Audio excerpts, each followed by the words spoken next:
NDA కూటమి ప్రభుత్వం అధికారంలోకి వచ్చిన తర్వాత తమ బాధలు చెప్పుకునేందుకు సామాన్యుల బారులు తీరుతున్నారని రాష్ట్ర పురపాలక అభివృద్ధి శాఖ మంత్రి పొంగూరి నారాయణ అన్నారు. మునుపెన్నడూ లేని విధంగా ఎమ్మెల్యేలు, మంత్రులు ప్రజావేదికల ద్వారా అర్జీలు స్వీకరిస్తున్నట్లు చెప్పారు. గడిచిన 5 ఏళ్లలో జరిగిన అక్రమాలను, అన్యాయాలను, దోపిడీ పెద్ద ఎత్తున బయటపడుతూనే ఉందన్నారు. ఇక రాష్ట్ర వ్యాప్తంగా అక్రమాలే లేఅవుట్లపై కఠిన చర్యలు ఉంటాయంటున్న మంత్రి పొంగూరి నారాయణతో మా ప్రతినిధి చరిత్ర కుమార్ ఫేస్ టు ఫేస్. మధ్యలో పొంగూరి నారాయణ ఉదయం నుంచి బిజీగా ఉన్నారు. ఏదైతే కలెక్టరేట్ తిక్కన భవన్లో గ్రీవెన్స్ అడ్రస్ చేశారు. మళ్ళీ ఈరోజు ఇక్కడ కావలి ఏదైతే నెల్లూరు హాస్పిటల్లో అయితే మాత్రం ఇక్కడ సమీక్షలో కూడా పాల్గొన్న పరిస్థితి. అంటే ఎలాంటి పరిస్థితులు ఈరోజు ఉన్నాయి అంటే 2 నెలలు కూడా గవర్నమెంట్ గడిచినటువంటి పరిస్థితి ఈరోజు ఎలా ఉందన్నట్టుగా ఒక నుంచి కనుక్కుందాం. అంటే ఈ గ్రీవెన్స్ అంటే ఇంత పెద్ద ఎత్తున గ్రీవెన్స్ రావడానికి ఏంటి సార్ ప్రధానంగా కారణం? అంటే ప్రజల యొక్క సమస్యలు తీర్చడం నాయకుల యొక్క బాధ్యత, అధికారుల బాధ్యత. గత ప్రభుత్వం యాక్చువల్గా దాని మీద పట్టించుకోనందువల్ల సమస్యలు పేరుకోపోయినాయి. అందుకని గ్రీవెన్స్ సెల్స్ని ముఖ్యమంత్రి నారా చంద్రబాబు నాయుడు గారు ప్రత్యేకంగా యాక్చువల్గా మా యొక్క మంత్రులను అయితే మంగళగిరి పార్టీ ఆఫీసులో ఒక్కొక్కరికి ఒక్కో రోజు చేశారు. మొన్న నాకు వేశారు. నేను వచ్చిన కేసుల్లో 70% కేసులు ఎక్కడికెక్కడ చేశారు. అన్ని జిల్లాల కలెక్టర్లతో అప్పటికప్పుడు మాట్లాడుతూ, అదేవిధంగా త్వరలో ప్రతి జిల్లాలో కూడా వారానికి ఒకరోజు ఎమ్మెల్యే, మంత్రులు కూర్చునే సిస్టమ్ తీసుకొస్తున్నారు ప్రతిరోజు. ఈ నేపథ్యంలో నెల్లూరులో యాక్చువల్గా లాస్ట్ వీక్ యాక్చువల్గా టౌన్ ప్లానింగ్ మీద పెట్టాను. 78 టౌన్ ప్లానింగ్ పెండింగ్ ఉంటే యాక్చువల్గా 53 కంప్లీట్ చేసాం. స్పాంటేనియస్గా అప్పటికప్పుడు అధికారులని అందరినీ కూర్చొని పెట్టి ల్యాప్టాప్లు పెట్టి అప్పటికప్పుడు కంప్లీట్ చేసాం. మిగతా వాళ్ళ యొక్క డిఫాల్ట్ డబ్బులు కట్టక కొంత ఈసీలు ఇక అది కూడా యాక్చువల్గా చేయమని అధికారులకు ఆదేశించారు. ఇవాళ అయితే కలెక్టర్, ఎందుకంటే మొన్న వచ్చిన వాటిల్లో 75% రెవెన్యూ, 25% టౌన్ ప్లానింగ్ వచ్చింది. సో దాన్ని బట్టి నాకేం అర్థమైందంటే రెవెన్యూ వాళ్ళు కూడా కూర్చుంటే ఒకేసారి పనులు అవుతాయని ఇవాళ కలెక్టర్ గారిని, ఎస్పీ గారిని, మున్సిపల్ కమిషనర్ గారిని అందరినీ ఒకే దగ్గర కూర్చొని పెట్టాను. వాళ్ళ కింద ఉన్న డిపార్ట్మెంట్లు అన్నీ, అది ఎడ్యుకేషన్ కావచ్చు, మైన్స్ కావచ్చు, హెల్త్ కావచ్చు, అందరూ హెచ్ఓడీలు రమ్మన్నాం. వాటర్ కావచ్చు, అందరూ చక్కగా వచ్చారు. ఈరోజు 299 మంది యాక్చువల్గా అపీర్ అయ్యారు. 299 మంది. వాటిల్లో 50% స్పాంటేనియస్గా సాల్వ్ చేయగలిగాం. ఒక 50% అవి కోర్టు కేసులు ఉంటాయి. ఎక్కువగా రెవెన్యూ కేసులు వచ్చినాయి, రెవెన్యూ ఎక్కువ. అవన్నీ కోర్టు కేసులు, అంటే అన్నదమ్ములు వాళ్ళు కోర్టుకు పోవటం, లేదా గవర్నమెంట్ డిస్ప్యూట్ ల్యాండ్స్ ఉన్నాయి. అవన్నీ కూడా టైం తీసుకొని లీగల్గా చేయాలి కోర్టులో ఉన్నప్పుడు. అవి మన యొక్క కలెక్టర్ గారిని పరిశీలి చేస్తానన్నారు. కనీసం 75% అన్నా కంప్లీట్ చేయండి, ప్రజలు హ్యాపీ అవుతారని ఇన్స్ట్రక్షన్ ఇచ్చాను. స్పాంటేనియస్ ఎగ్జాంపుల్ మీకు చెప్తాను. బుచ్చిరెడ్డిపాడెలో ఒక లేఅవుట్లో ఒకరు ఇటుకరాయి బట్టీలు చేసుకుంటున్నారంట. ఇది ఓపెన్ స్పేస్, పార్కులు కదిలిన దాంట్లో వచ్చేవారు కంప్లైంట్ ఇచ్చారు. వెంటనే హౌసింగ్ వాళ్ళకి ఏం చెప్పారంటే అక్కడికి పోయి సెల్ ఫోన్లో నాకు వీడియో చూపించమనండి ఆ ఏరియా అంతా అన్నాను. నిజంగా ఏరియా అంతా చూపించారు. అక్కడ బిల్డింగ్ గట్ యాక్టివిటీ ఆగిపోయింది. అక్కడ బట్టీ చేసుకుంటున్నారు. ఇమీడియట్గా కలెక్టర్కి, కమిషనర్కి, అర్బన్ అథారిటీకి ఇన్స్ట్రక్షన్ ఇచ్చారు. రేపు నుంచి యాక్చువల్గా అది క్లోజ్ చేయించమని. అదేవిధంగా దాదాపు 3-4 సంవత్సరాల నుంచి ఈ సర్టిఫికేట్, ఫిజికలీ హ్యాండిక్యాప్ వాళ్ళు సర్టిఫికేట్ కోసం ఇబ్బంది పడేవాళ్ళు వచ్చారు. వాళ్ళ ముగ్గురు. అప్పటికప్పుడు ఇక్కడ సూపరింటెండెంట్ గారికి ఫోన్ చేసాం, ఇలా వచ్చారండి, మీకు పంపిస్తున్నాం, మీరు ఇమీడియట్గా చేసి సాయంకాలానికి ఇమ్మన్నాం. పంపించాం. వాళ్ళు ఇక్కడికి వచ్చారు. వాళ్ళకి టెస్ట్ కూడా చేశారు. నాకు అక్కడ ఎదురుగా అవపడ్డారు వాళ్ళు. నాకు యాక్చువల్గా అవపడి సార్ టెస్ట్ చేశారు సార్, సర్టిఫికేట్ ఇస్తామన్నారు, ఉండమన్నారు అని. ఈ విధంగా 2-3 సంవత్సరాల నుంచి పెండింగ్ ఉన్నది ఫ్యూ అవర్స్లో కంప్లీట్ అయింది.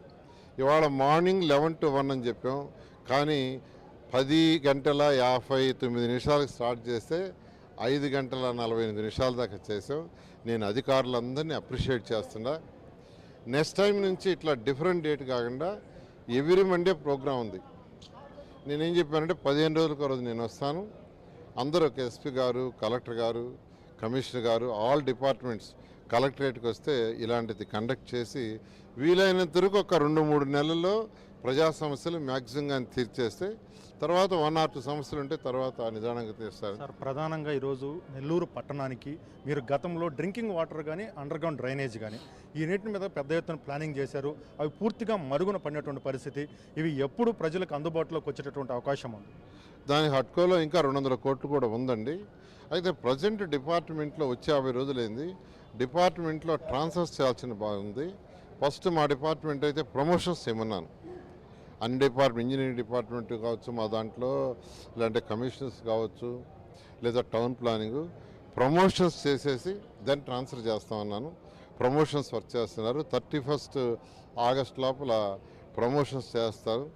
1వ తేదీకి ట్రాన్స్ఫర్ చేస్తాం. ట్రాన్స్ఫర్ చేసిన తర్వాత ఇంజనీరింగ్ వర్క్స్ అన్ని ఇక్కడే కాదు 123 మున్సిపాలిటీస్లో అన్ని వర్క్స్ టేకప్ చేయడం జరుగుతుంది. సార్ మరొక కీలకమైనటువంటి అంశం నెల్లూరుకు సంబంధించి మొన్న మున్సిపల్ కార్పొరేషన్లో ఏకంగా మున్సిపల్ కమిషనర్ ఐఏఎస్ సంతకం ఫోర్జరీ అయింది. ఈరోజు నెల్లూరు జిల్లా కలెక్టర్, మాజీ కలెక్టర్ అంటే గత కలెక్టర్ చేసినటువంటి హరినారాయణ డిఎంహెచ్ఓ ఫోర్జరీ సంతకం చేశారు. అంటే ఈ ఫోర్జరీ సంతకాల మీద ఎలా వెళ్ళబోతుంది ప్రభుత్వం?